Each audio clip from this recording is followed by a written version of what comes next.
This was a really interesting conversation about the deep Christian story that we're all immersed in the West, and whether it's even possible to move outside it. The reason that we have a society that was founded on Christianity is that many thousands upon thousands of people died to build it because they believed in the truth of Christ. That's how it works, right? So if you want to build a Christian society, you better believe in Christ. If you don't, you have to go and believe in something else. So there's no future for a kind of Christianity that's sort of pretending to be Christian because it likes going to church and it likes the forms. I think now that every society has a spiritual core to it, everyone, and if the spiritual core dies, then so does the culture. And I think that's what's happening to us. You're listening to Retnik. I think we're kind of vaccinated against Christianity in the West. It's like we don't want to listen to Christians at all. I don't want to listen to Christians at all. I don't want to listen to Christians at all. I mean, I didn't want to listen to Christians all my life. I think we're kind of vaccinated against Christianity in the West. It's like we don't want to listen to Christians at all. If someone had ever come up to me and tried to sell me Christianity, I would have walked away. It is here. I don't think there's any other part of the world that has abandoned religion in the way that Europe has. In other places, it's actually growing quite fast. So it's quite a unique thing. We're kind of experimenting on ourselves, vaccinated, carrying out a giant controlled trial on our culture. Vaccinated. If there is a root cause of this in our cultural fabric, what is it?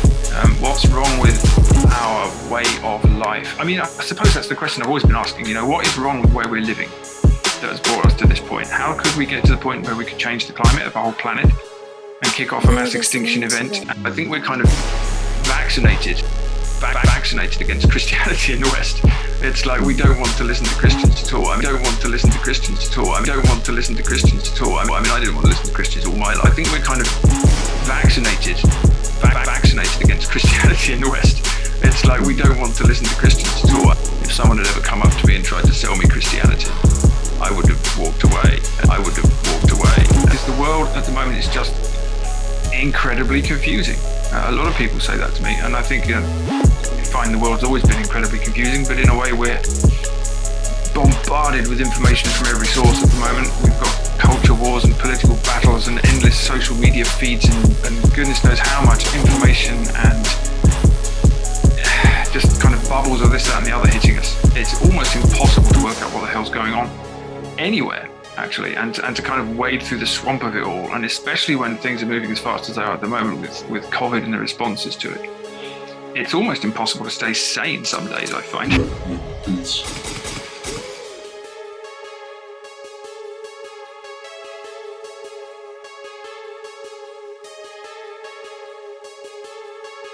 I guess, I mean, you're talking about sense-making. You refer to so many things in that answer. You talked about the sense-making crisis. You talked about kind of the ecological crisis. I'd like maybe, because I know that this is a conversation that links a lot of those things together, is like we've had many people on the channel talk about the whole left by religion, and this sort of sense that many of these problems, if they have a root cause, somehow comes to that sort of sense of spiritual lostness that so many of us have, that our culture has. I think I've come to see that everything I've been clawing at, all the stuff I was talking about just now, all of which are symptoms of a kind of cultural collapse, really, I think, all come down to that sense of a spiritual void. I didn't grow up religious, my family weren't religious, and I grew up in England, so it was still a Christian country technically, and we still all absorb the Christian ethics whether we know it or not, even now. But I wasn't religious, didn't really like religion very much, didn't see the point of it. We can all sense it if we pay attention.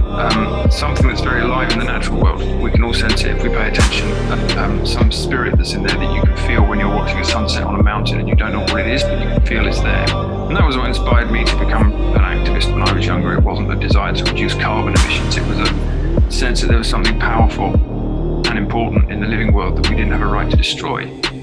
So I became a Buddhist and I practiced that for quite a few years, and that was very useful in many ways, but it still had a hole in it because, and again, even in Buddhism, the hole is God-shaped. The hole is God-shaped. The hole is God-shaped. And so I sort of wandered into all sorts of areas. I ended up becoming a part of a Wiccan coven coven of neo-pagan witches, which was quite an experience. I was looking for a nature religion, really.